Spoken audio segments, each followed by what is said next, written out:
کیوں اتنا ڈیسپریٹ کیوں ہے امریکہ اور اسرائیل ریجیم چینج کے حوالے سے ایران میں؟ ایران وہ واحد ملک ہے پورے مشرق وسطیٰ میں جو فلسطینیوں کے لیے کھڑا ہوا، اور صرف کھڑا نہیں ہوا، واحد ملک ہے جو اسرائیل کے خلاف کچھ کر بھی رہا ہے، چاہے وہ حزب اللہ کے تحت کرے، حماس کے ذریعے کرے یا خود کرے۔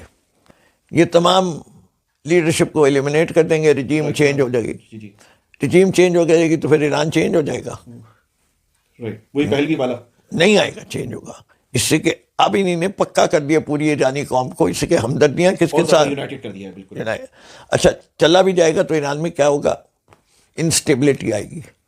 Iran will be divided into two parts, liberal and conservative. ایک بالکل اسلامسٹ ہو جائیں گے، ایک ویسٹرنائز ہو جائیں گے۔